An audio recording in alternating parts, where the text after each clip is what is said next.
এটা কি অনেকেই হয়তো দেখে চিনতে পেরেছেন, তারপর আমি একটু বলে দিচ্ছি। এটা হচ্ছে কলার মোচার ফুল।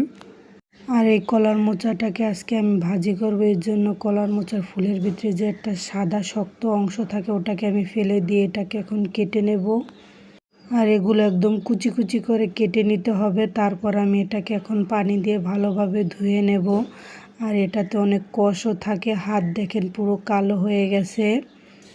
ভালো করে ধুয়ে নিলে কষটা চলে যাবে। তারপর আমি এটাকে এখন সিদ্ধ করব। এর জন্য একটা পাতিলে বসিয়ে দিলাম। আবার তারপর দিয়ে দিলাম আমি এখানে হলুদের গুঁড়া, তারপর দিয়ে দিলাম 1 চামচ লবণ।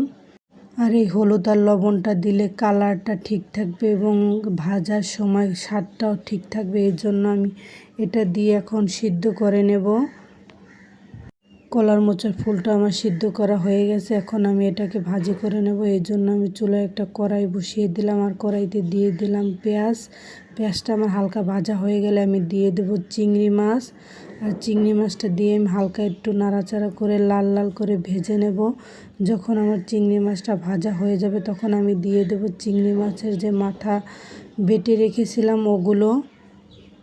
এই চিংড়ি মাছের মাথা বাটাটা দিলে যে কোনো ভাজি বা তরকারি খেতে কিন্তু অনেক মজা লাগে এবং অনেক স্বাদ হয়। এগুলো দিয়ে আমি কিছুক্ষণ নাড়াচাড়া করে তারপর দিয়ে দিলাম 1 চামচ হলুদের গুঁড়া, দিয়ে দিলাম 1 চামচ মরিচের গুঁড়া, সাথে দিয়ে দিলাম পরিমাণ মতো লবণ। আর এই হলুদ মরিচ লবণ সবগুলোকে একটু হালকা ভেজে তারপর আমি দিয়ে দেব সিদ্ধ করা কলার মোচার ফুল।